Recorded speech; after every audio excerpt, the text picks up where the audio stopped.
One Nutrition, One Nation.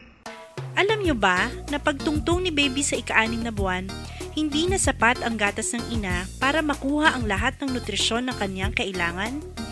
Dapat may pagkain tagapagbigay lakas, tagapagbuo ng katawan, at tagapagsaayos ng katawan para lumusog at lumakas ang sanggol. Wastong nutrisyon. Alamin, gawin at palaganapin. Isang paalalang hatid ng National Nutrition Council ng Department of Health. Okay, nagbabalik po ang One Nutrition, One Nation. Ngayon naman ay makikipagkumustahan tayo muli sa isa nating Nutriskwela radio station. Punta naman tayo doon sa malayo. Doon sa, sabi nila, nakakatakot. Pero hindi nila alam, napakaganda na lugar. Dito po ba sa Radyo Komunidad? Dito po yan sa Isabela City, Basilan. Ang Radyo Komunidad ay located sa top floor ng TAN Building sa Isabela City, Basilan.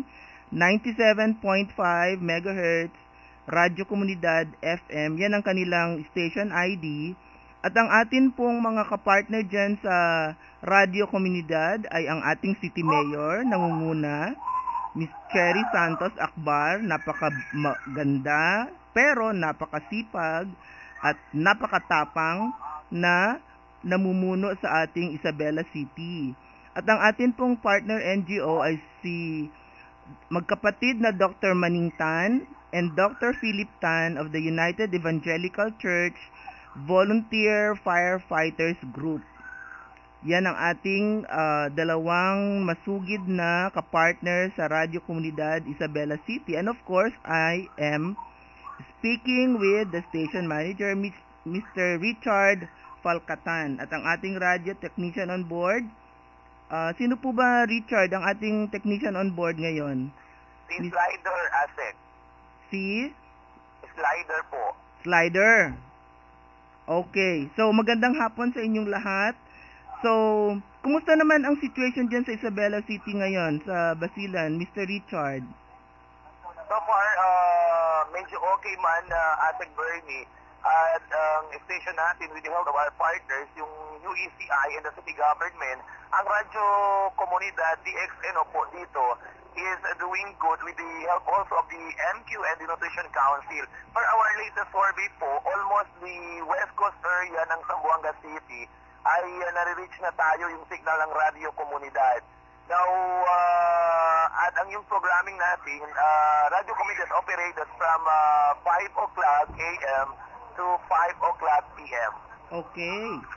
Oo. At ang anong mga example ng mga programming sa isang buong araw from 5 to 5, Richard? Yes, Monday to Friday, 8 o'clock to 10 is yung programa natin is your Maikura and Nutritives anchored by Hyper J and Twinkle. Yung center ng discussion nila is more on health and nutrition. Okay. At yung mga programa ng Nutrition Council. Okay. And 10 to 12 is Health is Wealth. At saka yung 11 to 12 is Noticias na Komunidad. An hourly news doon sa mga community. At ang 1 to 3 is Noticias Information in Mejoras ng anchored by the manager of the Philippine Information Agency, Basulta.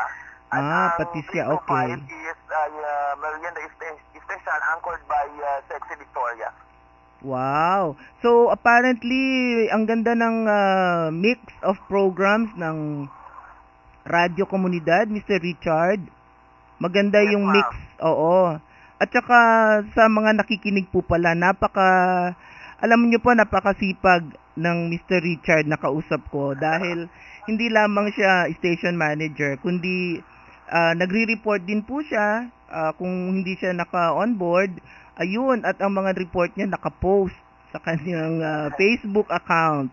O, di ba? So, maraming nakakaalam kung anong mga nangyayari sa Isabela City, Basilan, at tuloy. Alam mo, Richard, ang tingin ko, dun sa mga posting ninyo, yung very faithful kang nagpo-post ng mga bali-balita sa Facebook at saka sa iba pang social networking sites.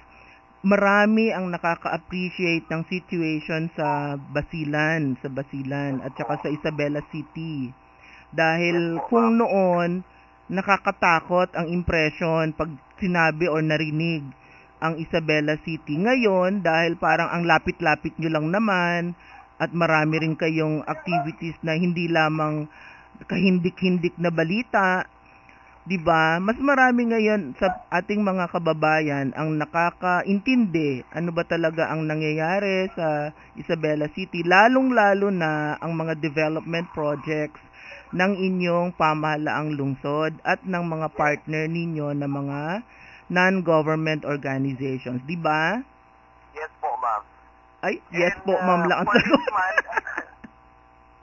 Okay, ano ang ginagawa naman ng Radyo Komunidad, Richard, para mahikayat yung mga taong nakikinig sa inyong istasyon na wag lumipat sa ibang mode of entertainment, kundi mag-stick lang sa Radyo Komunidad? Yes, now in order for us to encourage listenership in every program, may mga pakulo yung mga announcers namin by way of giving trivia or question sa mga listeners. At yung premyo namin is mag-electronic load. Okay. Pasa-load. At may mga work na kami na nakatatag doon ang DXN Radio Komunidad, One Nation, One Nutrition. Ganon. Yes. So, mga ilan average ang halimbawa sa iyong programa, kung meron ka man ng pakulo na ganyan, mga ilan naman ang natatanggap ninyong entries? O mga sagot? dalawa lang in every program, Asek. Kasi we do this kasi for your information, may isang radio station na dito sa Isabela City ng DepEd. Parang may Okay. competition na tayo, pero most of the listeners na nakatutok talaga sa Radio Komunidad kasi sabi nila, sa Radio Komunidad daw, palagi silang inform sa mga balita na nangyayari sa buong Basilan. Hindi lang tungkol sa programa. Opo. Oo, multisectoral lagi. Yes. Oo, okay. So, mauulit ito, Richard, ha? Tatawag kami ulit kasi magiging every Wednesday ang ating broadcast. So, sa puntong ngayon ay magpapasalamat muna ako sa iyo dahil tinanggap mo yung aming request for a phone patch interview. Pakisabi naman lang sa lahat ng bumubuo ng Radyo Komunidad, lalong-lalo na dun sa ating kapartner, na kumusta kayong lahat. Sana ay lumawak pa ang inyong mga programa, ang inyong facilities, madagdagan pa para talagang makapagserbisyo tayo ng mas matindi pang serbisyo sa ating community. Gaya ng pangalan ng DXNO, Radyo Komunidad. Pati na rin kay kay Pastor Ronald Paulino, pakisabi naman ng pakikikumusta namin ng National Nutrition Council. Yes, ma'am. Okay. Maraming salamat, Mr. Richard Falcatan, ang ating station manager, radio station manager ng DXNO, Radyo Komunidad sa Isabela City, Basilan. Thank you very much, Richard. Muchas gracias din po at mabuhay ang Nutrition Council. Thank you. One Nutrition, One Nation. Kanina ay nagbigay si Liza ng update tungkol sa mga ginawa ng NNC noong nagdaang linggo. Para naman makakuha tayo ng first-hand information mula sa regions para sa ating mga tagapakinig dito sa ating bagong programang One Nutrition, One Nation, kakausapin natin ang Regional Nutrition Program Coordinator ng National Capital Region, si Miss Milagros Eliza Federizo, para siya mismo ang magbalita sa atin ng ilan sa kanilang activities. Masustansyang hapon, Miss Mila. Maganda at masustansyang hapon po, Ma'am Bernie. Okay, kumusta naman ang NCR? Busy po ang NCR, kagaya rin po ng ibang region dahil po sa celebration ng ating Nutrition Month. Oo, katatapos lang ng Nutrition Month, Miss Mila, no? At nabalitaan namin na nagkaroon ang National Capital Region ng Barangay Nutrition Scholars Forum. Ito lang nakaraang July 26, ano? Opo. Saan na nga ba ginawa itong forum? Ginawa po ito sa Cabanang Hiyas, Mandaluyong City. Sa Caban Opo. ng Hiyas, Mandaluyong City. Yes, ma'am. Oo, Tiger City. Yes, ma'am. Correct Oo. po. Siguro walang bayad yung inyong venue, no? Wala po. O sponsored by ating butihing mayor, Yes, Mayor at Benhur also- Abalos. Batiin mo naman sila, pati ang kanyang butihing may bahay. Ay, magandang hapon po kay Mayor Abalos, kay Ma'am Nancy Abalos, at sa lahat po ng mga nakikinig, lalo na po dyan sa lungsod ng Mandaluyong. Okay, maari mo bang ikwento sa amin kung ano yung mga nangyari or highlights ng mga nangyari sa ating BNS Forum?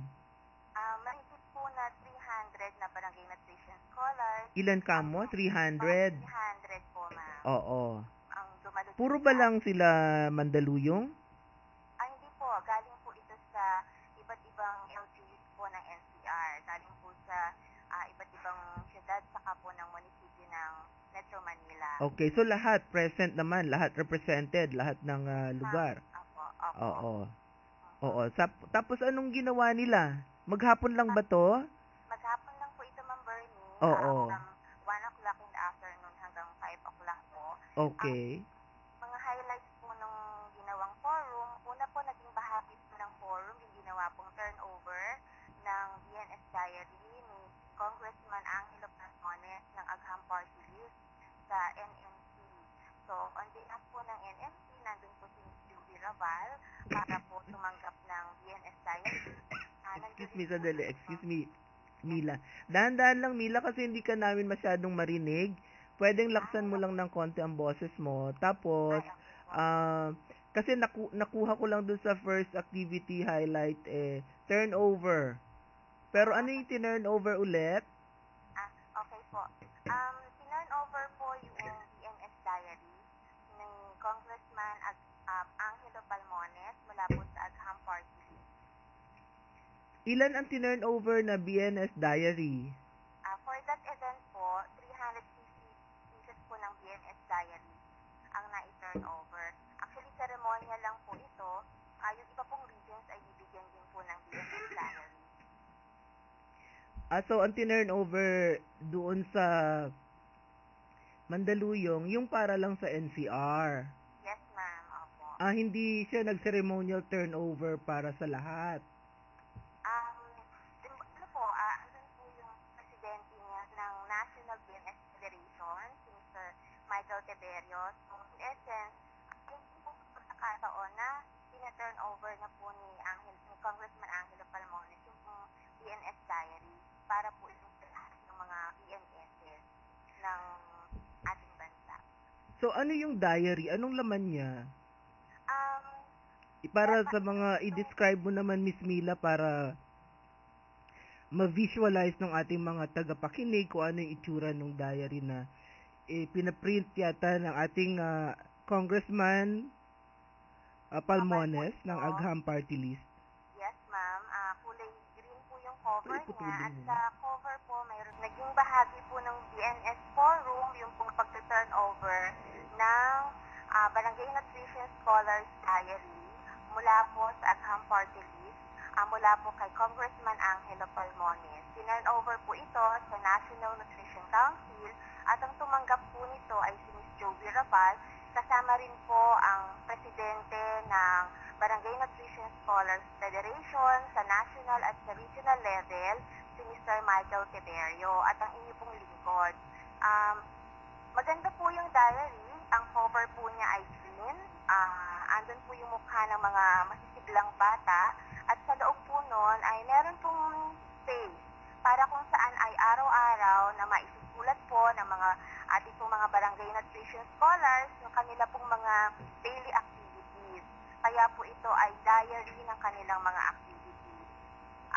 During the program, nagdala rin po si Congressman Angelo Palmones ng 350 pieces para naman po maipamigay sa mga barangay nutrition scholars dito po sa Kalakhang, Maynila. Pero Mila, yung kanyang binigay na or tinurn over na 300 plus doon sa National Capital Region ay bahagi lamang ng total. Ilan yung total niyang ibinigay sa NNC?